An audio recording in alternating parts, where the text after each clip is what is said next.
ఓం శాంతి. ఈరోజు మురళి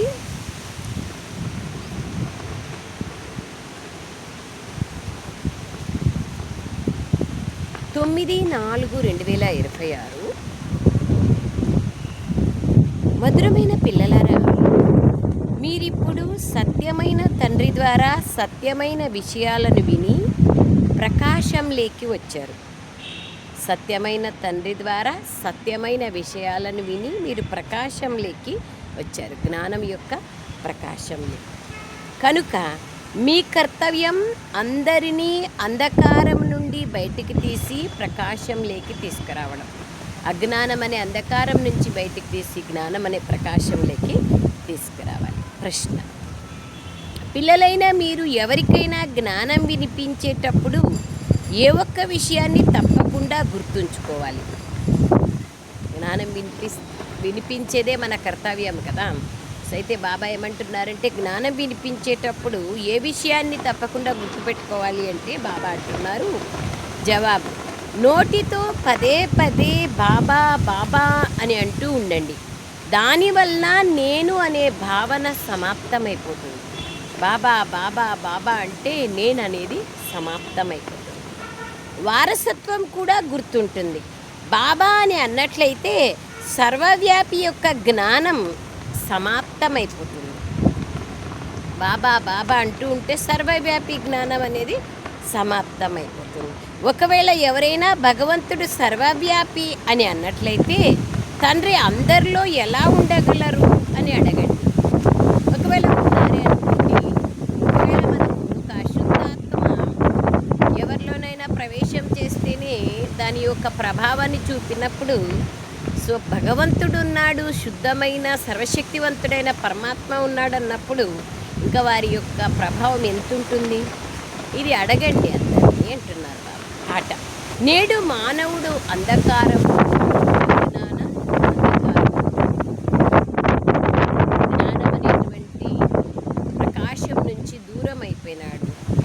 అందుకే చెప్తారు, అజ్ఞాన అంధకారంలో ఎటు చూసినా దెబ్బలు, ఎటు చూసినా మోసమే జరుగుతుంది.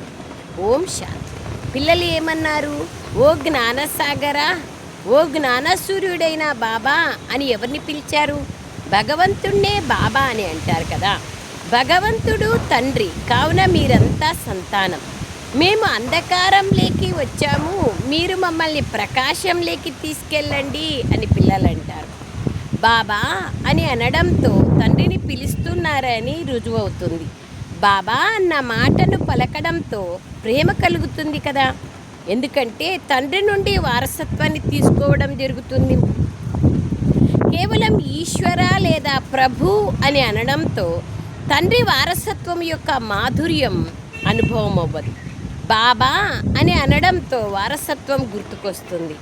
బాబా, మేము అంధకారం లేకొచ్చాము, మీరు ఇప్పుడు మళ్ళీ జ్ఞానంతో మా జ్యోతిని వెలిగించండి అని మీరు పిలుస్తారు. ఎందుకంటే ఆత్మల జ్యోతి ఆరిపోయి ఉంది. ఆరిపోయి ఎక్కదం ఇంకా లాస్ట్ చిట్ట చివరి స్టేజ్కు వచ్చేసింది. మనుషులు చనిపోయినప్పుడు 12 రోజులు దీపాన్ని వెలిగిస్తారు. దీపం ఆరిపోకుండా నెయ్యిని వేసేందుకు ఒకరు కూర్చొని ఉంటారు అఖండ దీపారాధనలో. బాబా అర్థం చేస్తున్నారు, భారతవాసులైన మీరు ప్రకాశంలో అనగా పగల్లో ఉండేవారు, ఇప్పుడు రాత్రిలో ఉన్నారు. 12 గంటలు పగలు, 12 గంటలు రాత్రి ఉంటుంది. ఏదైనా సగం సగం ఉంటుంది కదా. శుక్లపక్షం సగం, కృష్ణపక్షం సగం, పగలు సగం, రాత్రి సగం, సుఖం సగం, దుఃఖం సగం. ఆ విధంగా అన్నీ సగం సగం ఉంటుంది. అదే బాబా అంటున్నారు, అది హద్దు యొక్క విషయం. ఇది బేహద్ పగలు, బేహద్ రాత్రి. సత్యత్రేతాయుగాలను బ్రహ్మ పగలంటారు, ద్వాపర కలియుగాలను బ్రహ్మ రాత్రి అంటారు. రాత్రి వేళల్లో అంధకారమే ఉంటుంది కదా, చీకట్లో మనుషులు ఒకరికొకరు మోసపోతారు, దెబ్బలు తింటారు, కింద పడతారు కదా. భగవంతుణ్ణి వెతికేందుకు అన్ని వైపులకి తిరుగుతూ ఉంటారు, కానీ పరమాత్ముని పొందలేరు. పరమాత్ముని పొందేందుకే భక్తి చేస్తారు. ద్వాపరం నుండి భక్తి చేస్తారు. ద్వాపరం నుండి భక్తి ప్రారంభమవుతుంది, అనగా రావణ రాజ్యం ప్రారంభమవుతుంది. దేహభ్రాంతి లేక రావడం ద్వారా రావణ రాజ్యం వచ్చేస్తుంది. రావణ రాజ్యం ద్వారా భక్తి షురు అవుతుంది. అందుకయ్యే బాబా అంటున్నారు, దేహభ్రాంతి లేక రావడమే దుఃఖాన్ని పొందడం. సో బాబా చెప్తున్నారు, పిల్లలారా మీరు ఈ దేహభ్రాంతి నుంచి దూరం కాండి అని బాబా అందుకే మనల్ని ఆత్మాభిమానిగా కమ్మంటారు. రావణ రాజ్యం ప్రారంభమవుతుంది. దసరా గురించి కూడా ఒక కథను తయారు చేశారు. కథలను ఎప్పుడూ మనసుకు తోచినట్లుగా తయారు చేస్తూ ఉంటారు. ఆ వ్యక్తుల యొక్క మనోస్థితిని బట్టి కథలు తయారు చేస్తారు. దసరా గురించి కూడా కథను తయారు చేశారు. కథలను ఎప్పుడూ మనసుకు తోచినట్లుగా ఎవరికి తోచితే వాళ్ళు అలా తయారు చేస్తారు.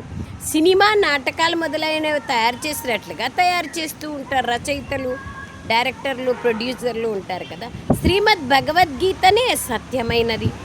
పరమాత్మ పిల్లలకు రాజయోగాన్ని నేర్పించారు, రాజ్యాన్ని ఇచ్చారు. తర్వాత భక్తి మార్గంలో కూర్చొని కథలను తయారు చేస్తారు. వ్యాసుడు గీతం తయారు చేశారు, అనగా కథను తయారు చేశారు. సత్యమైన విషయాన్నైతే తండ్రి ద్వారా మీరు ఇప్పుడు వింటున్నారు. ఎల్లప్పుడూ బాబా బాబా అని అంటూ ఉండాలి. పరమాత్మ మన తండ్రి అయినారు. వారు కొత్త ప్రపంచ రచయిత కావున తప్పకుండా వారి నుండి మనకు స్వర్గ వారసత్వం లభించాలి కదా. ఇప్పుడైతే 84 జన్మలను అనుభవించి మనం నరకం లేకొచ్చాం. బాబా అర్థం చేయిస్తున్నారు, పిల్లలారా భారతవాసులైన మీరు సూర్యవంశీయులుగా చంద్రవంశీయులుగా ఉండేవారు, విశ్వానికి యజమానులుగా ఉండేవారు. అప్పుడు ఇతర ధర్మాలు ఏవి ఉండవు. దాన్ని స్వర్గము లేదా కృష్ణపురి అని అంటారు. ఇది కంసపురి. లక్ష్మీనారాయణల రాజ్యం ఉండేదని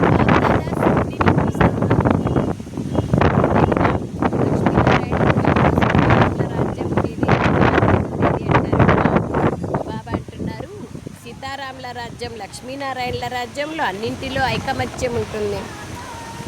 బాబ్దాదా స్మృతిని ఇప్పిస్తున్నారు. అలాంటి ప్రపంచం ఉండే ఎలా అయిపోయింది చూడండి. ఇప్పుడు ఒకే తండ్రి బిడ్డలే కొట్లాడుకుంటున్నారు.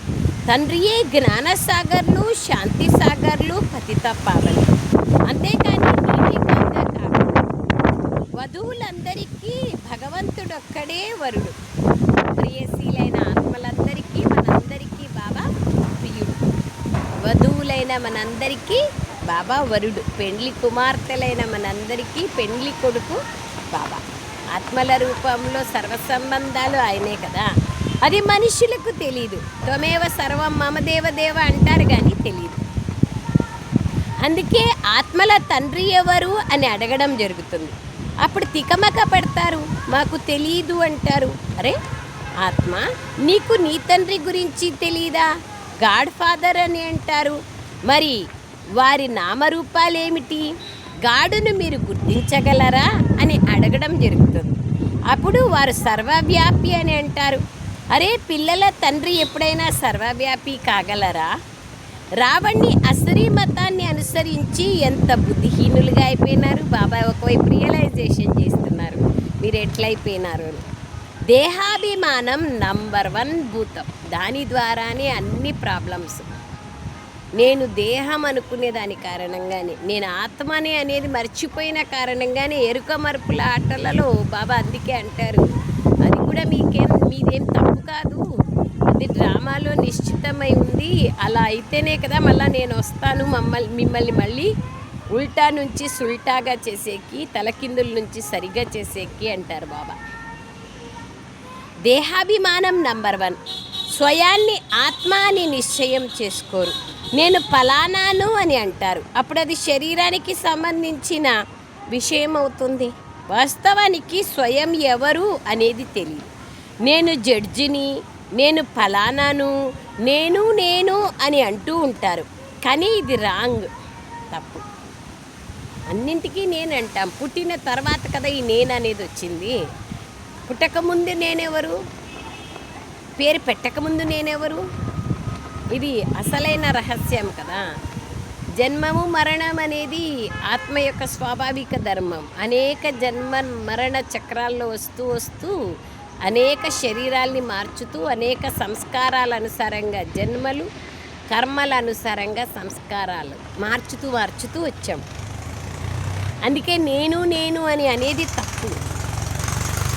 నేను మరియు నాదినే ఇవే రెండు విషయాలు మాయకు ద్వారాలు. కానీ ఇవే అసలుగా తెలుసుకుంటే నేనెవరు, నా వాళ్ళెవరు, నాదేది, నేను ఆత్మని, నాది నా బాబా తప్ప ఎవ్వరూ నా వాళ్ళు కాదు. నేనేం చేయాలి? దాది జానకీజీ స్లోగన్ అదే కదా, మే కౌన్ మేరా కౌన్ ముజే క్యా కర్నా. బాబా అంటున్నారు ఆత్మ అవినాశి, శరీరం వినాశి. పేరు శరీరానికే పెట్టడం జరుగుతుంది. పుట్టిన తర్వాత 6 నెలలకు సంవత్సరానికి పేరు పెట్టేది. ఆత్మకు పేరేమీ ఉండదు. తండ్రి అంటారు నా పేరు శివ, ఆయన ఆత్మకే పేరు. శివ జయంతిని కూడా జరుపుకుంటారు. ఇప్పుడు నిరాకారుని జయంతి ఎలా జరుగుతుంది? వారు ఎవరు లేకొస్తారు అనేది ఎవరికీ తెలియదు. ఆత్మలందరికీ ఆత్మ అన్న పేరే ఉంటుంది. పరమాత్ముని పేరు శివ. మిగిలిన వాళ్ళందరూ శాలిగ్రామాలు, ఆత్మలు పిల్లలు. ఒక్క శివుడే ఆత్మలందరికీ తండ్రి. వారు బేహద్దు తండ్రి. వారు వచ్చి మనల్ని పావనంగా చెయ్యండి అని పిలుస్తూ వచ్చినాం. మేము దుఃఖితులుగా ఉన్నాము అని అందరూ వారిని పిలిచారు. ఆత్మ పిలుస్తోంది. దుఃఖంలో పిల్లలందరూ స్మృతి చేస్తారు. అందుకే కబీర్ దాస్ అన్నారు కదా, దుఃఖంలో అందరూ స్మరణ చేస్తారు, సుఖంలో స్మృతి చేస్తే దుఃఖమే రాదు. సుఖంలో మర్చిపోతాం కదా. ఆ పిల్లలే సుఖంలో ఉన్నప్పుడు ఎవ్వరూ స్మృతి చెయ్యరు. దుఃఖం ఇచ్చేదే, దుఃఖితులుగా చేసేదే రావణాసురుడు. బాబా అర్థం చేయిస్తున్నారు, ఈ రావణుడు మీ పాత శత్రువు. వికారాలే రావణుడే శత్రువు. డ్రామా ఆట ఇలా తయారు చేయబడి ఉంది. ఇప్పుడు అందరూ అజ్ఞాన అంధకారంలో ఉన్నారు. అందుకే ఓ జ్ఞాన సూర్యుడా రండి, మమ్మల్ని ప్రకాశంలోకి తీసుకెళ్ళండి అని పిలుస్తారు. కానీ ఎక్కడ ప్రకాశం ఉంది? ఎవరొచ్చి ప్రకాశాన్ని ఇస్తారు? తెలియదు. భారతం సుఖధామంగా ఉన్నప్పుడు ఎవరూ పిలిచేవాళ్ళు కాదు. అక్కడ అప్రాప్తి అనే వస్తువే ఉండదు. భగవంతుని ఎప్పుడు పిలుస్తాము? ఏదైనా ఒకటి కావాలన్నప్పుడు పిలుస్తాము. సత్యుగంలో మనకు అన్నీ ఉంటాయి కదా, అతో పిలిచాల్సిన ఆవశ్యకత లేదు. అక్కడ అప్రాప్తి అనే వస్తువే ఉండదు. ఇక్కడైతే ఓ శాంతిదేవా అని ఆర్తనాదాలు చేస్తూ ఉంటారు. చూస్తున్నారు కదా, ప్రపంచంలో అనేకమైన అలజడి, దుఃఖం, అశాంతి, చింతలు పెరిగిపోయినాయి. యుద్ధం జరుగుతూ ఉంది, అనేకమైనటువంటి అరాచకాలు జరుగుతూ ఉన్నాయి. ఓ పరమాత్మ తండ్రి శాంతిని అప్ప అని పిలుస్తున్నారు. బాబా వచ్చి అర్థం చేస్తున్నారు, శాంతి అనేది మీ స్వధర్మం. మీ కంఠహారం కథ కూడా ఉంది కదా, మెడలో హారం పెట్టుకుని రాణి రాజ్యమంతా విధించింది. ఇట్లాగా మన స్వధర్మం శాంతి. దాన్ని తెలియక శాంతి కోసం అనేక గుళ్ళు, గోపురాలు, వ్రతాలు, జపాలు అనేకంగా చేస్తూ వచ్చినాం. శాంతి ఆత్మ యొక్క స్వధర్మం, స్వభావం. శాంతి సాగరుని యొక్క బిడ్డను నేను, శాంతి స్వరూపాన్ని. నా ఇల్లు శాంతిధామమైంది. ఇది తెలియదు. శాంతి అనేదైతే మీ స్వధర్మం, మీ కంఠహారం. ఆత్మ శాంతిధామ నివాసి. శాంతిధామం నుండి మళ్ళీ సుఖధామంలోకి వెళ్తుంది. అక్కడైతే సుఖమే సుఖం ఉంటుంది, అనంతమైన సుఖం. మీకు ఆర్తనాదాలు చేయాల్సిన అవసరము లేదు, వేడుకోవాల్సిన అవసరము లేదు. ఎందుకంటే మన నాయన కదా బాబా. మా నాన్న దగ్గర అన్నీ ఉన్నప్పుడు నేను వేడుకుంటాను, ఏమైనా అధికారంతో తీసుకుంటాను కదా. దయ చూపించండి తండ్రి, దుఃఖహర్త సుఖకర్త రాండి అని పిలువరు. ఇప్పుడు అయిపోయింది. భక్తి మార్గంలో పిలుస్తూ వచ్చినాం, ఇప్పుడు పొందేసినాం. శివబాబా మధురమైన తండ్రి రాండి అంటారు. వారు తప్పకుండా వస్తారు, అందుకే పిలుస్తారు రాండి అని. అందుకే శివ జయంతిని కూడా ఆచరిస్తారు. శ్రీకృష్ణుడు స్వర్గం యొక్క రాకుమారుడు. వారి జయంతిని కూడా జరుపుకుంటారు ఎంతో వైభవంగా. కానీ బాబా చూడండి, శ్రీకృష్ణుడు ఎప్పుడొచ్చారు, ఆయనకి రాజ్యం ఎవరిచ్చారు, అలా ఆయన ఎలా తయారయ్యారు అనేది తెలియదు. ఎందుకంటే కృష్ణుడు పరమాత్మ అనేస్తారు కదా, మళ్ళీ ఆయన ఎవరి నుంచి నేర్చుకుంటారనే విషయం తెలియదు వాళ్ళకి. రాధాకృష్ణులే స్వయంవరం తర్వాత లక్ష్మీనారాయణలుగా అవుతారు, ఇది ఎవ్వరికీ తెలియదు. ఓ దేవాది దేవా అని మనుష్యులు పిలుస్తూ వచ్చారు. అచ్చా, మరి వారి నామరూపాలు ఏమిటి అని అడిగితే వారు నామరూపాలకు అతీతులు అంటారు. అరే, మీరు గాడ్ ఫాదర్ అని అంటారు, మళ్ళీ నామరూపాలకు అతీతుడు అంటారు. ఆకాశం శూన్యం, దానికి కూడా ఒక పేరంటూ ఉంది కదా. తండ్రి యొక్క నామరూపాలు మొదలైన వాటి గురించి మాకు తెలీదు అంటారు. ఆయన గతిమతి భిన్నమైందంటారు. అచ్చా, మీ గురించి అయినా మీకు తెలుసా?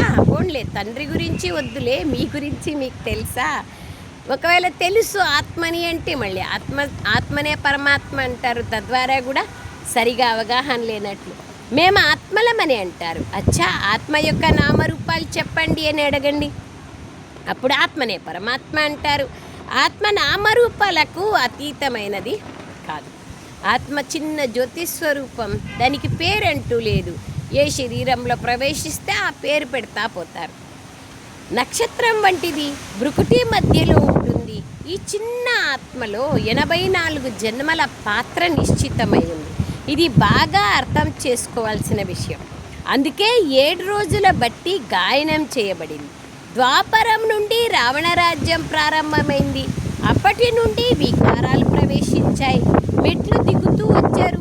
ఇప్పుడు అందరికీ గ్రహణం పట్టుకొని ఉంది, నల్లగా అయిపోయారు, అంటే అపవిత్రులుగా. అందుకే ఓ జ్ఞానసూర్యుడా రండి, వచ్చి మమ్మల్ని ప్రకాశంలోకి తీసుకెళ్ళండి తండ్రి అని పిలుస్తూ వచ్చారు. జ్ఞాన అంజనం సద్గురువిచ్చారు, అజ్ఞాన అంధకారం వినాశమైంది అని గాయనం కూడా ఉంది. అంటే బాబా ఏమంటారంటే, సిక్కు ధర్మస్థులు ఆ విధంగా చెప్తారు, అజ్ఞాన అంధకారం సమాప్తమైంది. అంజనం అంటే కాటుక, జ్ఞానం అనే కాటుక భగవంతుడు ఇచ్చినారు. స్థూలమైన విషయాలు కాదు కదా, ఇది సూక్ష్మమైన విషయాలు. అప్పుడు బుద్ధిలోకి తండ్రి వస్తారు, అంతేకాని జ్ఞాన అంజనాన్ని గురువిస్తారని కాదు. గురువులైతే ఎంతోమంది ఉన్నారు ఈ ప్రపంచంలో, వారిలో యథార్థ జ్ఞానం ఎక్కడుంది? ఉంటే పాపం ఎంతో కొంతైనా చేరుకునేవాళ్ళు కదా. వారికి గాయనం లేదు. జ్ఞాన సాగరుడు, పతితా పావనుడు, సర్వుల సద్గతి దాత ఒక్క బాబాని. అటువంటప్పుడు ఇతరులు ఎవరైనా జ్ఞానాన్ని ఎలా ఇవ్వగలరు? భగవంతుణ్ణి కలుసుకునేందుకు అనేక మార్గాలున్నాయి అని అంటారు. సాధువులు అంటారు శాస్త్రాలు చదవడం, యజ్ఞ తపాదులు మొదలైనవి చేయడం, ఇవన్నీ భగవంతుణ్ణి కలుసుకునేందుకు మార్గాలు అంటారు. మరి కలుసుకున్నారా ఎవరైనా? లేదు కదా. కానీ పతితులు భావన ప్రపంచం లేక ఎలా వెళ్తారు? ఎలాంటి దేశమో అలాంటి వేషం కదా, అది బాబా అంటున్నారు. ఎలా వెళ్ళగలరు? పవిత్రమైతేనే వెళ్ళగలుగుతాం కదా. నేను స్వయంగా వస్తానని బాబా చెప్తున్నారు. భగవంతుడైతే ఒకే ఒక్కరు. బ్రహ్మ విష్ణు శంకర్లు కూడా సూక్ష్మదేవతలు. వారిని భగవంతుడని అనడానికి వీల్లేదు. సూక్ష్మదేవతలు, దేహమున్న ఏ ఒక్కరిని భగవంతుడని అన్నారు, వారిని భగవంతుడు అన్నారు. వారికి కూడా తండ్రి శివుడే. ప్రజాపిత బ్రహ్మ అయితే ఇక్కడే ఉంటారు. ప్రజలు రచించాలంటే సాకార ప్రపంచం కావాలి కదా. ప్రజాపిత బ్రహ్మకుమారి ఇన్స్టిట్యూషన్ అన్న పేరు కూడా వ్రాయబడి ఉంది ఈశ్వరీయ విశ్వవిద్యాలయం. కనుక మీరు పిల్లలైనట్లు ఎంతోమంది బీకేలు ఉన్నారు. వారసత్వం శివుడి నుండి లభిస్తుంది, అంతేకాని బ్రహ్మ నుండి కాదు. బ్రహ్మకు కూడా ఇచ్చేవాళ్ళు శివుడు కదా. వారసత్వం తాత నుండే లభిస్తుంది. బ్రహ్మ ద్వారా స్వర్గంలోకి వెళ్ళేందుకు మీరు యోగ్యులుగా అవుతున్నారు. ఇంపార్టెంట్ అది. బ్రహ్మ ద్వారా పిల్లలను దత్తు తీసుకుంటారు. పిల్లలు కూడా బాబా మేము మీ వారిమి, మీరు మావారు అని చెప్తారు. మీ నుండి వారసత్వాన్ని తీసుకుంటామంటారు. బ్రహ్మ ద్వారా విష్ణుపురి యొక్క స్థాపన జరుగుతుంది. బాబా అంటున్నారు, బాబా వచ్చి రాజయోగాన్ని నేర్పిస్తున్నారు. శ్రీమతము అనగా శ్రేష్టాతి శ్రేష్టమైన భగవంతుని సలహా. అదే గీత. భగవంతుడు ఒక్కరే, ఆయన నిరాకారుడు. పిల్లలైన మీరు 84 జన్మలు తీసుకున్నారని బాబా అర్థం చేయిస్తున్నారు. ఆత్మ పరమాత్మ చాలా కాలం వేరుగా ఉన్నారు అని అంటారు. చాలా కాలం నుండి వేరుగా ఉన్నది భరతవాసులే. ఆ సమయంలో వేరే ధర్మం ఏదీ లేదు. కొద్ది సమయం నుంచినే కదా అనేక ధర్మాలు వచ్చాయి. ఈ ధర్మం వారే మొట్టమొదట దూరం అయ్యారు బాబా నుండి. తండ్రి నుండి దూరమై ఇక్కడికి పాత్రలు అభినయించేందుకు వచ్చారు. బాబా అంటున్నారు, ఓ ఆత్మల్లారా, ఇప్పుడు తండ్రినైనా నన్ను స్మృతి చెయ్యండి. ఇది స్మృతి యాత్ర లేదా యోగ అగ్ని. అగ్నిలో ఏమేసినా కానీ రూపం మారిపోతుంది కదా, గుణం, కర్తవ్యం అన్నీ మారిపోతాయి. మీ శిరస్సు పైన ఏదైతే పాపాల భారం ఉందో అది ఈ యోగ అగ్నితోనే భస్మం అవుతుంది. ఓ మధురమైన పిల్లలారా, బాబా చూడండి ఎన్నిసార్లు సంబోధిస్తున్నారు, ఎన్నిసార్లు ప్రేమగా మాట్లాడుతున్నారు. మీరు బంగారు యుగం నుండి ఇనుప యుగంలోకి వచ్చేసినారు. కింది దిగుతా దిగుతా దిగుతా. ఇప్పుడు నన్ను స్మృతి చెయ్యండి. ఇది బుద్ధితో చేసే పని కదా. దేహ సహితంగా దేహం యొక్క సంబంధాలన్నింటినీ వదిలి నన్నొక్కళ్ళనే స్మృతి చెయ్యండి. మీరు ఆత్మ కదా. బాబా అంటున్నారు, ఇది మీ శరీరం. నేను నేను అని ఆత్మ అంటోంది. ఆత్మ వెళ్ళిపోతే శరీరం అంటుందా ఏమన్నా? ఏమీ చేయలేదు కదా, ఎక్కడేసింది అక్కడే ఉంటుంది కదా. బాబా అదే అంటున్నారు, నేను నేను అని ఆత్మ అంటుంది. మిమ్మల్ని రావణుడు పతితులుగా చేశాడు. వికారాల్లోకి వెళ్ళి పతితులుగా అయ్యాం. ఈ ఆట తయారు చేయబడి ఉంది. పావన భారతము మరియు పతిత భారతము. పతితంగా అయినప్పుడు తండ్రిని పిలుస్తారు. రామరాజ్యం కావాలంటారు, కానీ దాని అర్థాన్ని తెలుసుకోరు. జ్ఞానాన్ని ఇచ్చే జ్ఞానసాగరుడైతే ఒక్క తండ్రి మాత్రమే. బాబాయే వచ్చి బాబా చెప్తున్నారు, సృష్టి ఆది మధ్యాంత రహస్యాలని చెప్తున్నారు కదా. బాబా చెప్పకపోతే మనకు కూడా ఏమీ తెలియదు. మనం కూడా అజ్ఞానంలో ఉండేవి కదా.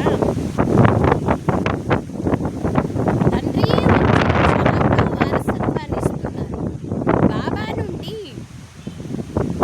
సూర్యవంశీ చంద్రవంశీ వారసత్వం తీసుకునేందుకు బాబా అంటున్నారు, మీరు తండ్రికి చెందిన వారిగా అయ్యారు. తర్వాత సత్యత్రేతాయుగాలలో మీరు అమరులుగా అయిపోతారు. ఫలానా వారు శరీరం వదిలారు అని అక్కడ అనరు. సత్యుగంలో అకాల మృత్యువులే ఉండవు. మీరు కాలిని పైన విజయాన్ని పొందుతారు. అక్కడ దుఃఖం యొక్క పేరే ఉండదు. దాన్ని సుఖధామం అంటారు. బాబా అంటున్నారు, నేను మీకు స్వర్గరాజ్యాధికారాన్ని ఇస్తాను. అక్కడ చాలా వైభవంగా ఉంటాయి. భక్తి మార్గంలో మందిరాలను నిర్మించారు. ఆ సమయంలో కూడా ఎంత ధనం ఉండేది. సోమనాథ మందిరాన్ని గజనీ మహమ్మద్ వచ్చి 18 యాత్ర చేసి తీసుకెళ్ళాడు. అంత లెక్కలేనంత ధనం ఉండేది భారతం. బాబా అంటున్నారు, భారతదేశం ఎలా ఉండేది, ఎలా అయిపోయింది. మిగిలిన ఆత్మలందరూ నిరాకారి ప్రపంచంలో ఉండేవాళ్ళు. ఉన్నతోన్నతమైన బాబా ఇప్పుడు స్వర్గస్థాపన చేస్తున్నారని పిల్లలు తెలుసుకున్నారు. ఉన్నతోన్నతమైన వారు శివబాబా, తర్వాత సూక్ష్మవతన వాసిలైన బ్రహ్మ విష్ణు శంకరులు, ఆ తర్వాత ఈ సాకార ప్రపంచం. జ్ఞానము ద్వారానే మీకు సద్గతి లభిస్తుంది. భక్తి జ్ఞాన వైరాగ్యం అని అంటారు కదా. భక్తి ద్వారా జ్ఞానం లభిస్తుంది. జ్ఞానం ద్వారా వైరాగ్యం యొక్క స్థితిని పొందుతాం. జ్ఞానం యొక్క పరాకాష్ఠనే వైరాగ్యం. పాత ప్రపంచం పట్ల వైరాగ్యం కలుగుతుంది, కానీ ఎంత కలిగింది అనేది ఇంపార్టెంట్. అందుకే బాబా అంటారు కదా, జ్ఞాన ధారణ జరగాలంటే కూడా బేహద్ వైరాగ్యం ఉండాలి. ఎందుకంటే సత్యుగ రాజ్యాధికారం లభిస్తుంది. ఇప్పుడు బాబా అంటున్నారు, పిల్లలు నన్నొక్కరినే స్మృతి చెయ్యండి.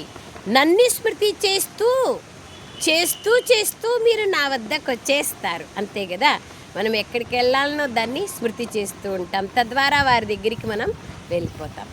అచ్చా, मीठे मीठे सिखलदे बच्चों प्रति माता पिता बाप दादा का याद प्यार और गुड मॉर्निंग. रूहानी बाप की रूहानी बच्चों को नमस्ते. हम रूहानी बच्चों की रूहानी माता पिता बाप दादा को याद प्यार गुड मॉर्निंग और नमस्ते नमस्ते नमस्ते బాబా నమస్తే. థ్యాంక్ యూ బాబా. సారాంశం బాబా అంటున్నారు, బేహద్ వైరాగ్యం రావాలి అని బాబా మనకు తెలియచేస్తున్నారు కదా. ముఖ్య సారం, శిరస్సు పైన ఏదైతే పాపాల భారం ఉందో దానిని యోగాగ్నితో భస్మం చేసుకోవాలి. ఇంకా వేరే ఉపాయమే లేదు.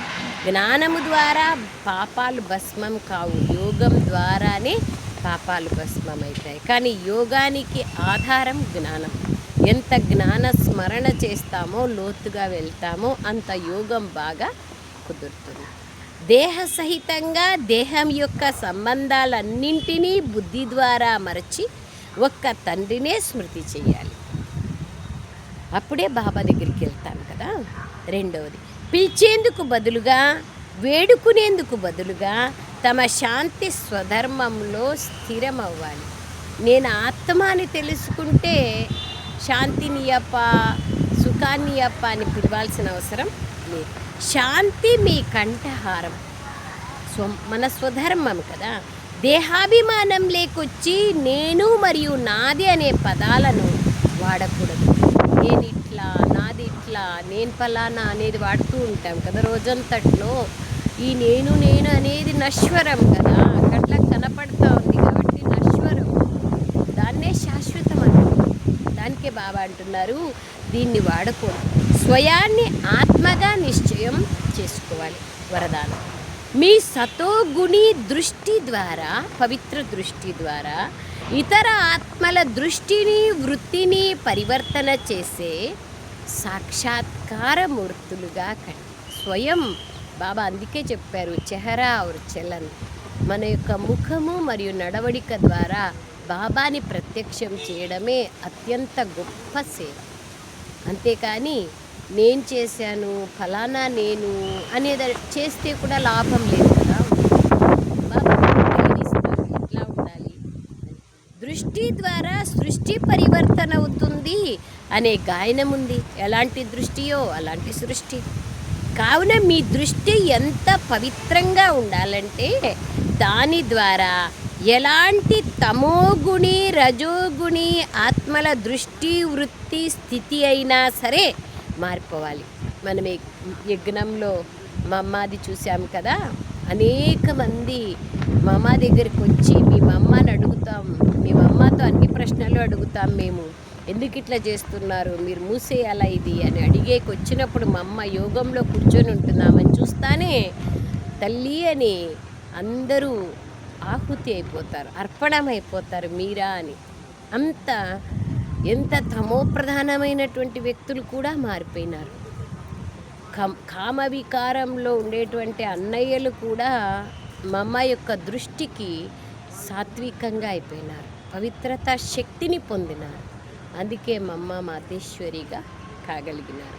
ఆ విధంగా అంతిమంలో కూడా మన దగ్గరికి అనేక ఆత్మలు వస్తారు.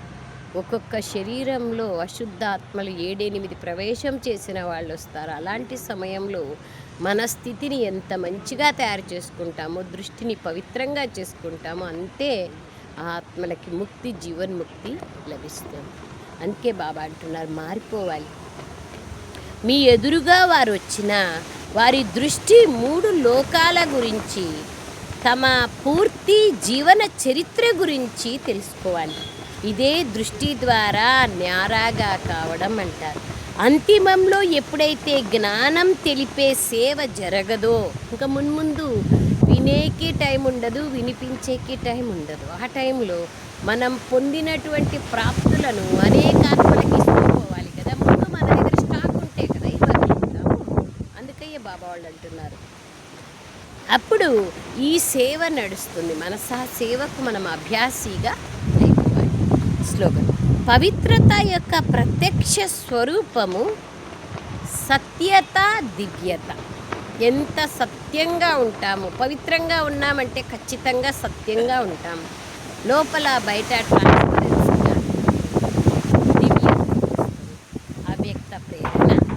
మహానులుగా అయ్యేందుకు మధురత మరియు నమ్రత గుణాలను ధారణ చేయండి. మధురత మరియు నమ్రత గుణాలు ఒదిగి ఉండటాన్ని నేర్పిస్తాయి. అనేక రకాలుగా కంచు మ్రోగినట్లు కనకంబం మ్రోగున, ఎదిగిన కొద్దీ ఒదగమని పాట అర్థం కూడా ఉంది అని అనేకమైన సిద్ధాంతాలు చెప్తాయి. అందుకే బాబా అంటారు, ఫలభరితమైన మామిడి వృక్షం నిటారుగా ఉండదు కదా, వంగి ఉంటుంది. దానికి బాబా అంటున్నారు, ఎంతగా మీరు ఇప్పుడు మీ సంస్కారాలలో, సంకల్పాలలో మీ వశంలో ఉంటాయో అంత విశ్వం మీ ముందు వంగుతుంది. వంగడం అనగా వంగేలా చేయడం. సంస్కారాలలో కూడా వంగి ఉండడం, ఇతరులు కూడా మా ముందు కాస్త వంగాలి కదా అన్న ఈ సంకల్పం కూడా ఉండకూడదు. వాళ్ళు మేము వంగితే మేము ఇట్లా అయిపోతాము అని అనుకుంటారు, ఇది బలహీనత అనుకుంటారు. అట్లా ఏమీ లేదు. బాబా అంటున్నారు, మేము ఎంతకాలం అని సహించాలి, వాళ్ళు కొంచెం మారాలి కదా అనుకుంటాం కదా, అది బాబా వాళ్ళు అంటున్నారు. అట్లా అనుకోవాకండి, వాళ్ళు కూడా కాస్త వంగాలి కదా, మేము ఎంతవరకు అట్లే ఉండేది అంటాం కదా, అది బాబా అంటారు. అలా ఉండకూడదు. మనం వంగి ఉంటే అందరూ వంగి ఉంటారు. నమ్రత, వంగి ఉండడం అంటే నమ్రతగా ఉండడం. ఎవరైతే సత్యమైన సేవాదారులుగా ఉంటారో వారు అందరి ముందు నమ్రతగా ఉన్నప్పుడే సేవ చేయగలుగుతారు. అహం అభిమానంలో ఉంటే నన్ను అందరూ పొగడాలా, నాకు అందరూ విలువనివ్వాలా, నేను సేవ చేస్తే దానికి ఒకటి ఉండాలా అని అనుకుంటే అప్పుడు ఏది దొరకదు. ఆశపడితే దొరకనప్పుడు బేజారైతాం. అందుకోసమే బాబా వాళ్ళు అంటున్నారు, నమ్రత మధురత గుణం ఉంటే మహాన్గా. Thank you Baba. Om Shanti.